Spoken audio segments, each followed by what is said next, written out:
What's going on, guys? It is update day for Despot's game. It's not a great big update, more of a quality of life update. That's fine. We're going to jump into it anyway. We're going to cover what we got in this update. It's still got some stuff in there. So third King of the Hill season results and Healers Rework. That's the title of the update. Time to wrap up. Congrats to our winners from season 3, even though I wasn't one of them. And let's jump down here. Changes to mechanics. Oh, let's read this thing first. We're working on a big update, which will be released at the beginning of the next season, just before Christmas.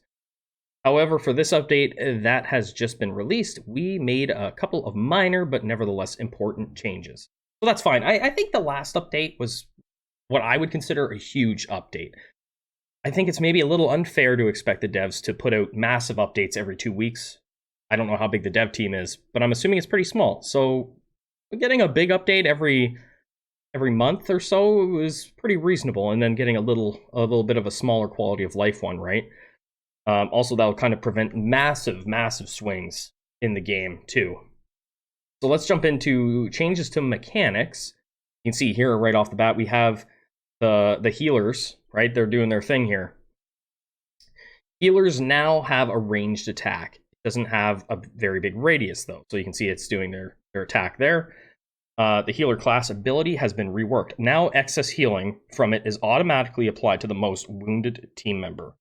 So I've read through that. So essentially what it means is if you heal someone, if they're healing and they only need 10 healing and you do 50, or the other 40 won't just go to waste. It will get bumped onto the next most wounded teammate, regardless of how far away they are from that healer. I think that's a really nice change. I think that will make most people happy as far as the way the healing gets dispersed. They're still going to heal the most wounded person to them, though. So, and they say here, stop telling us to make our puny humans smarter. They have small brains. I can't argue. I can't argue that. It's a valid point. Now, cultists and eggheads can go through allies if they are unable to apply their class ability for a certain amount of time. So cultists and eggheads were getting caught up occasionally on other troops, and that was stopping them from being able to do their ability, whether it's a tower or a tentacle. So they've changed that so that after a period of time, they just walk through teammates, right? If you had mages or shooters standing in the way, I could see that being an issue. They've added a new medal, not an achievement, if you beat the hard difficulty. You get this little chip here. A small ass fix. Just a tiny one. The thrower's class ability wasn't receiving the bonuses from ability damage upgrades and the energy vampirism mutation. Or rather, throwers were receiving those bonuses, but depending on the enemy's level of these mutations. Yes, we totally overlooked that one, but you did too anyway. I hadn't heard about that, probably because no one uses throwers. Suck. But maybe they won't suck now, right? We'll see how it changes the balance of the game. Balance changes. Hunger, starvation, negative effects have been increased. I mean, that's something that they're going to be constantly tweaking, I feel like, because it's one that everybody kind of uses, right, to manage your food. So that makes sense.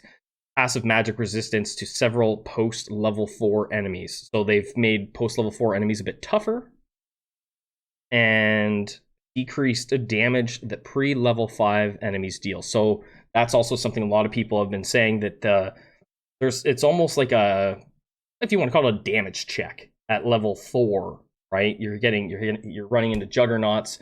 The boss does more damage on level 4. Like the juggernauts can end a lot of runs. So I think that will help people instead of failing constantly at the beginning of the game. Nerfing that, but also then saying, well then we're going to make the guys on the next levels a little bit tougher. I think that's fair. That's probably a fair enough change. Increased damage that rare mythical legendary tanks items deal by 30%. So tanks are dealing more damage. I think that's probably a needed change because tanks really are kind of more situational than anything at this point. They're not something you can really build around.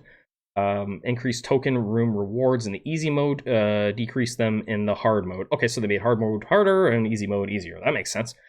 Nerfed the energy vampirism mutation. Ooh.